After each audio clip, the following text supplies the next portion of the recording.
Episode 3 of Young Sheldon.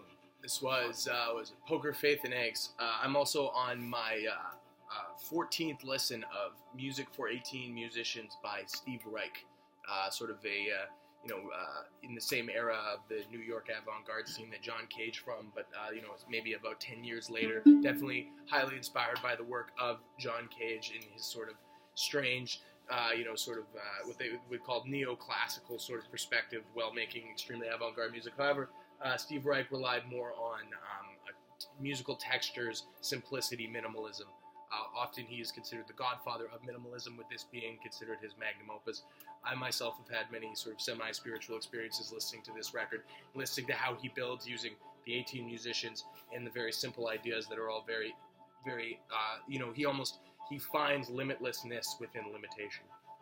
And this is Mima time. We meet the Mima. We get introduced to Mima. We get the Moon Pie origin backstory. Yeah. And it's good. It starts off with Mima and young Sheldon playing poker. And she's babysitting the kids, And as you do as the Mima. Mima is by far the funniest and best character so far. Without a question. Carrying it. Completely blowing her mind. When she clearly actually likes Sheldon, more than like George, the father. Even more than a mom. The mom likes Sheldon, and I feel bad for Sheldon. He's my little boy. Or I can't believe he's so smart. I don't know what to do with it. And I think another thing we're missing with Mom, not Mima, but Mom, is that I think she actually is really bright, and she's allowed herself to sort of submit to the masses, yes, to be a good mother and to be a good functioning this is playing into the nuclear society. family, early 1950s, 60s, 70s nuclear family, as in his mom, whether she's smart or not, she has to be the mom, and they're subtly giving us that jab at this is what time used to be like, and time is not like that now. It's very intriguing. Yeah. So the theme of the last episode was trying to integrate within a culture that you don't necessarily belong in, being Sheldon and being Sheldon's friend, the Vietnamese boy. This episode is about the relationship between religion and science, and about sort of the post or mid, I suppose, Reagan era sort of shift from a Christian identity being the core and foundation of American values, and American families, to being a much more logical, perhaps at the very least secular or agnostic separation of church and state sort of thing, with kids like Sheldon sort of being the proprietor of that, to make an effort to call out your pastor and question the truths and the absolutism of Christianity. And that is exactly what young Sheldon does. He tells his pastor that science is facts and that religion is fates. And he destroys, word by word, by young Sheldon, he destroys Pastor Jeff. He does. He really does. And a little fun thing which I noticed in this episode, and I didn't notice in the last episode, is the theme song for young Sheldon is "I'm a Mighty Little Man," and I think that really talks theme to this. Another thing that was very fun was Mima was talking about how what type of Texan drinks pink wine. Pink wine, and we've been drinking our pink wine. Watching some young Sheldon, just like young Sheldon's parents, and Mima would make fun of us, but that's just Mima's traditional values coming through. Yeah, but showing how times has changed. We see later in this episode, not to skip ahead, but in this episode we see Mima with a lit cigarette fast asleep, and you know what? Me and Mima have more common than you think. That's sure as hell something I've done. Fell asleep with a half-lit cigarette in my hand. God, at least I fucking sleep outside sometimes. One thing we do like is Sheldon's father, George.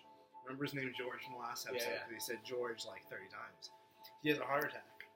And the one thing that's really... He has the slow heart attack. Holding slow together, 1980s, I'm in my 50s, chubby guy holding together that nuclear family value is the fact that no matter what, the parents had that stability, that stereotypical Yeah, stability. there's this really nice character moment between Sheldon's mother and father, where she sort of makes a reference saying like, "Listen, you got chest pains. You're in your late 40s or whatever. They say you're in your late 40s. You're a fat man, and you're having chest pains. That's serious." And then she goes, and then he says like, "Oh well, I thought this is how you liked me." And then she kind of has like a nice, like kind of sad, but like loving and smile. there's that stability. That's stability. That's great.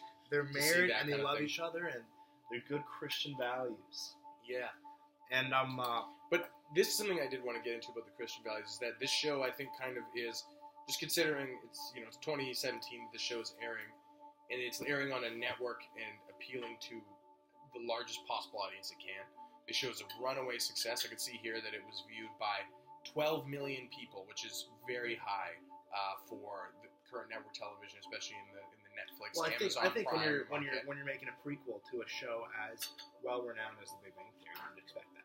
Yeah, for sure. But that being said, like this show's sort of desire to take, it almost feels like it wants to sort of subvert it without alienating a Christian or a at least faithful audience, right? If you want to talk about flops, there's that Big Bang, sorry, not Big Bang, the Breaking Bad spinoff that got canceled. Did it get canceled? They only got canceled after 2 episodes. That's not true. Major flop. Got canceled after 2 episodes. Better Call Saul, right? Cancel after 2 episodes. Major flop. Yeah. Success, Young Sheldon. You want to talk about transcending the norm? Young Sheldon. Young Sheldon. One thing. Joey, Friends. Remember Joey from Friends? Just Joey. The show Joey. Just Joey. Yeah. That was. Oh, you blink and you miss it. This is not a blink and you miss it. This will be on TV for years to come. My kids are going to be watching this shit. I guarantee Young Sheldon will surpass The Big Bang Theory in numbers of seasons. For sure. For sure. And here's the thing. Well, this has a heart. Ian Big Bang Theory's got a bit of heart, but this really has a heart. Armitage, the kid playing Young Sheldon, they could go through to Young Sheldon, Teen Sheldon, Sheldon at college. They have unlimited possibility. Yeah, I mean they got probably 20 some odd seasons. And max, right? also, they could get out of hypothetically, let's say he becomes 27 years old, they could reboot The Big Bang Theory with the kid Young Sheldon playing Sheldon. Yeah, with Ian Armitage playing just playing Sheldon. And they have the potential to make The Big Bang Theory the longest. They could outlive The Simpsons. Oh, without question. And this might be the next Simpsons. I think in that sense it's funnier. It's funnier. It's family accessible because there's so far while these jokes have been hardcore, some of it's still rated PG. It's family accessible, and it leaves us with a good message in the end. Definitely. Now, so on Steve Reich's thing, one thing I noticed is he includes in this 18 musicians. If you can listen carefully, there are 2 vocalists on this record. As far as I know, 2 female vocalists, and they are just subtly intertwined, and they're dead matching these strings parts to really emphasize these sort of weaving melodies, or non-melody, I suppose, because it really is. And it's almost subtly mixed in with the strings. Exactly, yeah. And it's really like, this whole record sort of, I suppose it's more of a composition than it would be a record, considering how this has been played by orchestras over the last 40 years or so. It's very just interesting how much emotion you can get out of so little. And this soundtrack that we're listening to right now flows into the Young Sheldon soundtrack. In the Spy soundtrack we got when they were sneaking out of the house and they stole the car keys from So their dad gets taken to the hospital. Mima's taking care of the kids, and they go. She falls asleep with the lit cigarette in her hand, as I mentioned, and they go to steal the keys to her car. Real sneakily go steal the keys to her car. And there's this sort of great James Bond-esque, awesome soundtrack. And I have to say that these child actors, they rival and potentially surpass the Stranger Things kids. At least I wouldn't say necessarily the acting, but in terms of their characters. Oh, yes. Characters. I remember because those Stranger Things kids. Well, did you see it? Did you see it? Oh, I've seen it. The kid from Stranger Things was in it. It wasn't the kid. It was the character from Stranger Things was in it. Because they both had no characters. It's just a young kid. Yeah. You want to talk about character development? Young Sheldon. Stranger Things is just like, here's a kid living in the 80s. This isn't just some kid living in the 80s. But you can't knock Stranger Things. It's good. It's not good, but compared to it's apples and oranges, we're talking Young Sheldon. Sure. But Young Sheldon doesn't make me want to go get all my nice buddies and get a whole lot of candy and some Pepsi and play some Dungeons and Dragons in the basement. I remember a lot of D20s. I remember a lot of Young Sheldon makes me want to read some rocket science literature. I remember a lot of references to D&D in The Big Bang Theory. I've watched every episode of The Big Bang. You've seen every episode of The Big Bang Theory? Every episode. There's a lot of D&D, but I get sick a lot, so I've seen a lot of the reruns on. There has been TBS, no mentions to D&D in Young Sheldon. But as we all know, since we all watch Stranger Things, as it's probably one of the best shows on Netflix right now. Well, it's the best show. That is the D&D show. Oh, for sure. In a way, now mentioning that, I'm starting to wonder if D&D is something that's missing from Young Sheldon. Perhaps that's where young Sheldon finds his ability to sort of understand the abstract. Maybe, yeah. Maybe we should write for Young Sheldon. I think Young Sheldon, this episode was definitely the best so far, and I think it's. This was sincerely good. And it was a sincerely good episode. I think it's been surpassing, as in every episode so far has had one little line where it's like, okay, you know what, that is actually like very impressive writing. And this episode had a particular. There was one scene where they were trying to Georgie. I think Georgie is the son, the older son. George Jr. George Jr. He steals Mima's car, and they have to take the hospital. He doesn't know where it is, and then they see a police car. No, but you missed the. I thought this was quite funny. He goes, "Well, it's across from the Dairy Queen," and then Sheldon goes, "There's 2 Dairy Queens," and he goes, "Really?" And then there's 2 Dairy Queens. He drops a big F bomb, but it's centered, and he says, "Oops," instead. But it's an F bomb. Clearly. It's that censored. Edgy 14-year-old kid in Texas who likes to light off firecrackers and all that good stuff. It's that kid's dropping an F-bomb. It's basically implied. We know. It's like, okay, it's network television. You can't say that, but like we all know as viewers that he's dropping a big F-bomb. And I think that's a subtle nod to the older viewers, because there's a lot of older viewers. Like, no question. This is like Pixar. Exactly. It's Pixar for the young kids. Like, I identify them Sheldon because I'm 9 as well. Like, if I watched Inside Out, Pixar film, when I was a little boy, I would have loved it. I certainly would have loved it, but I wouldn't understood necessarily its very complicated themes of the emotional self and how good people do things under emotional stress. So and that's how the brain works. It's a whole steady, steadfast of balances and checks. So the cop car's coming, and they're sure they're going to arrest him. And Sheldon says, "I'm going to go to jail." George, you're going to jail, and then Missy and Sheldon come to the idea that we'll just say we're kidnapped. Yeah. And like, okay. George's like, well, you're going down. We're all going down. Yeah, it is impeccable Southern accent. Mm-hmm. Impeccable. Very well done. But then the cop car turns out to be an ambulance. And then Sheldon says, we'll follow the ambulance because it's going to the hospital. Yeah. Phenomenal already. Yeah, and that's what I've realized is that there's somebody on this team that is checking these scripts and fixing these scripts that is, probably an adult version of young Sheldon.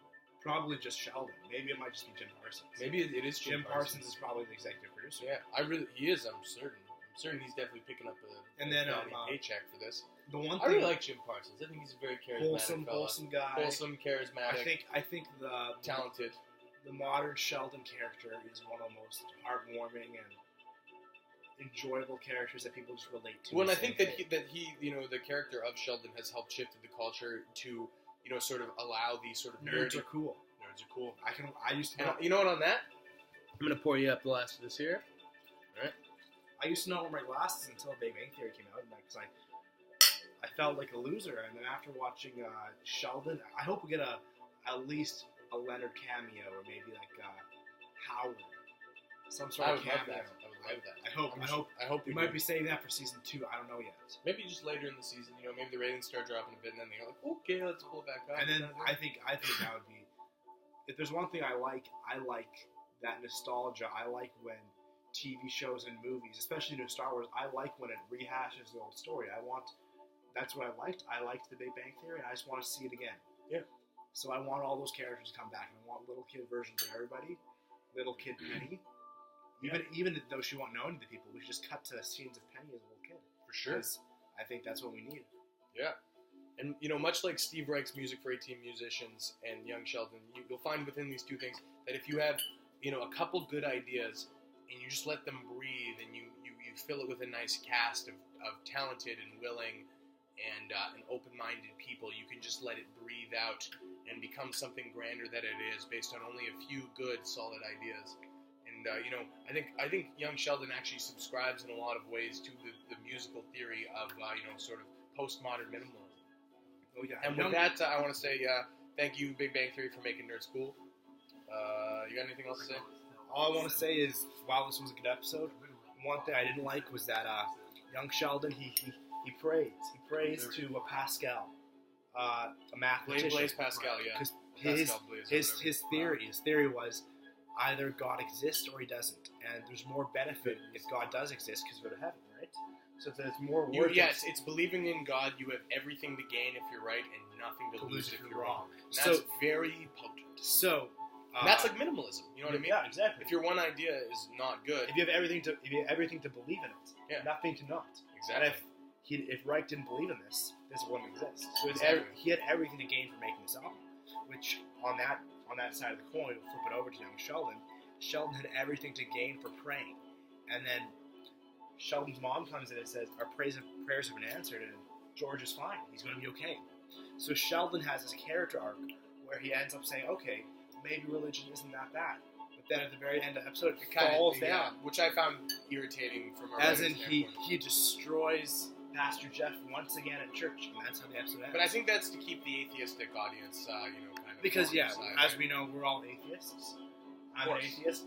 JP is an atheist. Well, I prefer to say that I am secular agnostic. Secular agnostic. To be honest, thank you very much. But atheist is easier because sometimes I feel like I don't have the time to explain it to people. You know, I was raised with what we call cafeteria Catholic family. Pick and choose your aspects of morality, etc. But they lost their religion much like I did with the shifting tides, and then the sort of 90s, early 2000s sort of atheistic culture. Okay, we gotta drop it here. And with that being said, that was episode 3 of This was the first great episode. This was a great episode. This will be remembered as the one and only so far best episode.